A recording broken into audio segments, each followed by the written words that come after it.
તો બંને દ્રશ્યો દાહોદના અમે આપને બતાવી રહ્યા છે। પ્રધાનમંત્રી નરેન્દ્ર મોદી કે જેમનું આગમન દાહોદમાં થયું, ઉત્સાહભેર લોકોએ તેમનું સ્વાગત કર્યું। દાહોદના લોકોને આજે અનેક ભેટ સોગાત પ્રધાનમંત્રી નરેન્દ્ર મોદીએ આપી છે। ત્યારે આપ જુઓ, જે 24,000 કરોડથી વધુ મૂલ્યના વિકાસ કાર્યોનું લોકાર્પણ ને ખાતમુહૂર્ત પ્રધાનમંત્રીના હસ્તે આ બંને દ્રશ્યો અમે આપને બધા બતાવી રહ્યા છે। અને થોડીક જ વારમાં એ સભા સ્થળ પર પ્રધાનમંત્રી નરેન્દ્ર મોદી આજે દાહોદમાં શું બોલે છે તેને લઈને પણ લોકો આતુર છે। રસ્તેથી લઈને સભા સ્થળ સુધી જનમેદની પ્રધાનમંત્રી નરેન્દ્ર મોદી કે જેમણે લોકાર્પણ કર્યું। દાહોદમાં આ સીધા દ્રશ્યો સ્માર્ટ સિટી અંતર્ગતના વિકાસ પ્રોજેક્ટનું લોકાર્પણ પ્રધાનમંત્રીના હસ્તે। દાહોદ બાદ ભુજ જશે ને ત્યારબાદ અમદાવાદ આવશે। પ્રધાનમંત્રી આજે ભુજવાસીઓને પણ અનેક ભેટ સોગાદ આપવાના છે। ઓપરેશન સિંદૂર બાદ પ્રધાનમંત્રી નરેન્દ્ર મોદીની આ વતનની મુલાકાત ખૂબ જ ખાસ માનવામાં આવી રહી છે। સાથે જ લોકોમાં પણ એટલો જ ઉત્સાહ છે। પ્રધાનમંત્રીને જે રીતે લોકો આવકારી રહ્યા છે અને પ્રધાનમંત્રીના કારનો કાફલો જ્યાંથી નીકળ્યો ત્યાં લોકો પ્રધાનમંત્રીનું અભિવાદન ઝીલતા જોવા મળ્યા। ત્યારબાદ દાહોદ પહોંચ્યા। દાહોદવાસીઓમાં પણ એટલો જ ઉત્સાહ હતો, કારણ કે ચોથી વાર પ્રધાનમંત્રી દાહોદની મુલાકાતે આવી રહ્યા છે અને નાનકડા દાહોદને જે વિકાસના માર્ગ પર આગળ લઈ જવાનું જે લક્ષ્ય છે અને તેને લઈને જે અનેક ભેટ સોગાદ આજે દાહોદવાસીઓને મળી છે। દાહોદના લોકો ખૂબ જ ખુશ છે। 24,000 કરોડથી વધુના વિકાસ કાર્યોની સોગાદ પ્રધાનમંત્રીએ આપી છે। અને આપ જુઓ આ બંને દ્રશ્યો, જે કોરિડોર છે અને તે વખતે જે રેલવે નેટવર્કનો જે વિસ્તાર દાહોદમાં વધી રહ્યો છે અને તેને લઈને નિરીક્ષણ કરતા પ્રધાનમંત્રી પણ જોવા મળી રહ્યા છે। આ બીજી તરફ જે સભા સ્થળના દ્રશ્યો છે અમે આપને બતાવી રહ્યા છે। સભા સ્થળ પર લોકો ઉપસ્થિત છે, કાર્યકરો છે, મંત્રીઓ છે અને જે જનમેદની પ્રધાનમંત્રીને જોવા માટે ઉમટી પડી છે। દેશભક્તિના રંગે રંગાયા છે દાહોદના લોકો અને જે રીતે હાથમાં તિરંગા ઝંડા સાથે દાહોદવાસીઓએ પ્રધાનમંત્રીનું સ્વાગત કર્યું છે અને દાહોદના લોકોને જે ભેટ પ્રધાનમંત્રીએ આપી છે તેને લઈને આભાર પણ વ્યક્ત કરતા લોકો જોવા મળી રહ્યા છે।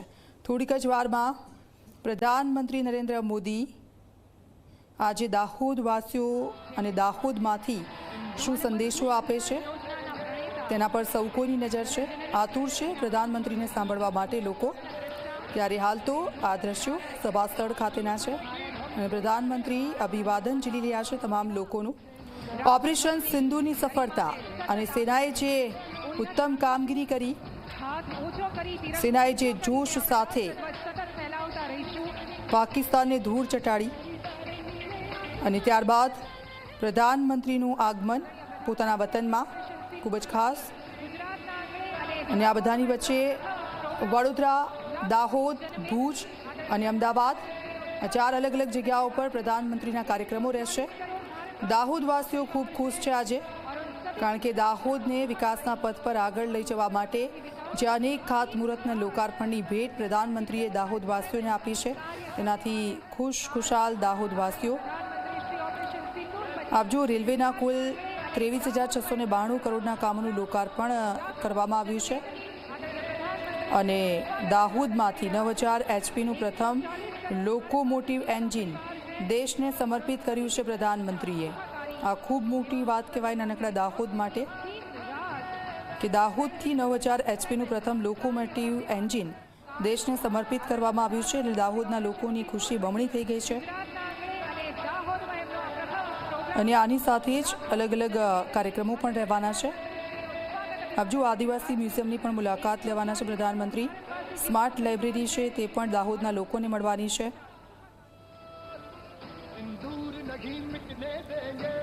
અને પોલીસ બળ આવાસોનું બાંધકામ પણ જે કરવામાં આવ્યું છે ત્યાં પર પ્રધાનમંત્રી જશે। તો આપ જુઓ આ બંને દ્રશ્યો અમે આપને બતાવી રહ્યા છે આપના ટીવી સ્ક્રીન પર। પ્રધાનમંત્રી નરેન્દ્ર મોદીના આ 2 દિવસનો જે પ્રવાસ છે તેમાંથી આજના દિવસે પ્રધાનમંત્રી નરેન્દ્ર મોદી કે જે વડોદરા ખાતે પહોંચ્યા હતા, વડોદરા પણ જનમેદની ઉમટી પડી હતી અને લોકોમાં એક ઉત્સાહ અને જોશ જોવા મળ્યો હતો પ્રધાનમંત્રીના આગમનને લઈને। લોકો ખુશખુશાલ હતા અને પ્રધાનમંત્રીની એક ઝલક જોવા માટે આતુર બન્યા હતા વડોદરાવાસીઓ। અને ત્યારબાદ દાહોદના પણ એ દ્રશ્યો મેં આપને બતાવ્યા કે દાહોદ ખાતે જે લોકો રાહ જોઈને બેઠા હતા પ્રધાનમંત્રીની, આખરે તેમની આતુરતાનો અંત આવ્યો। પ્રધાનમંત્રી નરેન્દ્ર મોદી દાહોદ ખાતે પહોંચ્યા અને દાહોદમાં તેમનું ભવ્ય સ્વાગત કરવામાં આવ્યું।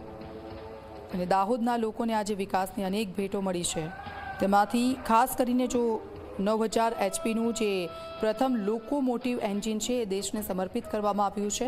અને આ બીજા દ્રશ્યો અમે આપને એ સાઈડમાં બતાવી રહ્યા છે। પ્રધાનમંત્રી નરેન્દ્ર મોદીએ તેનું નિરીક્ષણ કર્યું હતું અને આ લોકોમોટિવ એન્જિન કે જે દેશને સમર્પિત કરવામાં આવ્યું છે તેનાથી અનેક ઘણા ફાયદા થશે, લાભ પણ સ્થાનિકોને તેના મળવાના છે।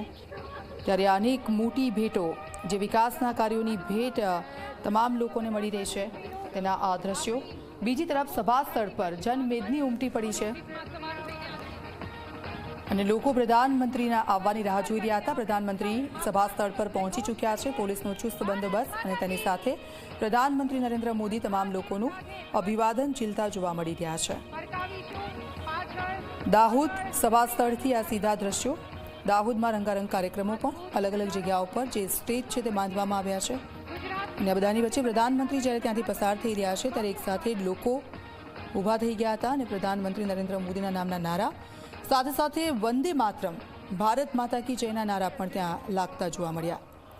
अब જુઓ, ઓપરેશન સિંદૂરની સફળતા બાદ દેશભરમાં જે ખુશીનો માહોલ છે અને આ બધાની વચ્ચે દાહોદમાં પ્રધાનમંત્રી નરેન્દ્ર મોદી સભા સ્થળ પરથી આજે શું કહેશે એ સાંભળવા પણ લોકો આતુર છે।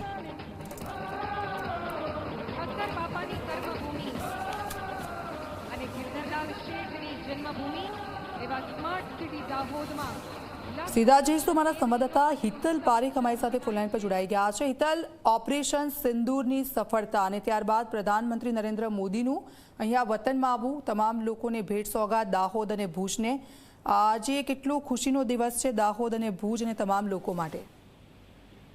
સ્વાભાવિક છે કે આજનો દિવસ ભારત માટે પણ ઐતિહાસિક છે અને ગુજરાત માટે વિશેષ ઐતિહાસિક દિવસ છે। ખાસ કરીને જોવા જઈએ તો ઓપરેશન સિંદૂર પછી પ્રધાનમંત્રી પ્રથમ વખત આવ્યા છે ગુજરાત અને ગુજરાતમાં અત્યારે દાહોદની જાહેર સભા તરફ તેઓ આગળ વધી રહ્યા છે। એ જગ્યાએ ભવ્ય સ્વાગત, વડોદરાના રોડ શોમાં પણ ભવ્ય સ્વાગત કરવામાં આવ્યું છે। સાથે સાથે જોવા જઈએ તો દાહોદમાં પણ પ્રધાનમંત્રીનું ભવ્ય સ્વાગત થયું છે। સ્વાભાવિક છે કે આજનો દિવસ બીજી રીતે જોવા જઈએ તો પણ મહત્વનો છે, કારણ કે આજના દિવસે બરાબર 11 વર્ષ પહેલા પ્રધાનમંત્રી તરીકે નરેન્દ્ર મોદીએ પ્રથમ વખત શપથ ગ્રહણ કર્યા હતા। એટલે એની સાથે જોડાઈને આ સમગ્ર ઘટનાક્રમ છે એ જોવો જોઈએ, કારણ કે આજથી 11 વર્ષ પહેલા પ્રધાનમંત્રી ગુજરાતમાંથી દિલ્હી ગયા હતા અને પોતે પ્રધાનમંત્રી તરીકેના પ્રથમ વખત શપથ લીધા હતા। સૌથી મહત્વનું વસ્તુ જોવા જઈએ તો પ્રધાનમંત્રીના પ્રવાસમાં વડોદરાની પણ પસંદગી કરવામાં આવી છે, કારણ કે વડોદરાના લોકસભા ચૂંટણી બેઠક ઉપર તેઓ ચૂંટણી લડ્યા હતા અને વારાણસીમાં પણ લડ્યા હતા। બંને જગ્યાએ જીત્યા હતા અને વડોદરાની બેઠક તેઓએ છોડી હતી। એટલે ક્યાંક ને ક્યાંક જોવા જઈએ તો વડોદરા સાથેનો જે પ્રધાનમંત્રીનો નાતો છે એ નાતા અંતર્ગત તેઓએ વડોદરામાં જે રોડ શો કર્યો છે અને ત્યાંથી દાહોદ ગયા છે। સ્વાભાવિક છે કે દાહોદ પછી તેઓ અમદાવાદ આવશે, અમદાવાદથી કચ્છ જશે અને કચ્છમાં પણ ભવ્ય સ્વાગત પ્રધાનમંત્રીનું થશે એ પ્રકારનું આયોજન કરવામાં આવ્યું છે। દીક્ષિતા, આજનો દિવસ ઓપરેશન સિંદૂર પછી સાથે દેશભક્તિની જે લાગણીઓ લોકો સીધી રીતે એટેચ થઈ રહ્યા છે અને એ અંતર્ગત આજનો દિવસ છે એક ઐતિહાસિક દિવસ છે અને ગુજરાતમાં 2 દિવસની પ્રધાનમંત્રીનો મુલાકાતનો પ્રારંભ થઈ ચૂક્યો છે। આજે રાત્રે તેઓ રાજભવન આવશે અને રાજભવન પછી આવતીકાલે મહાત્મા મંદિરમાં કાર્યક્રમમાં હાજરી આપશે। એ અંતર્ગત જોવા જઈએ તો સીધી રીતે ગાંધીનગરમાં પણ આવતીકાલે પ્રથમ વખત પ્રધાનમંત્રીનો રોડ શો યોજાશે। જી બિલકુલ, આભાર હિતલ, આપની પાસેથી અપડેટ્સ લેતા રહીશું। તો આપ જુઓ, આ બંને દ્રશ્યો અમે આપને બતાવી રહ્યા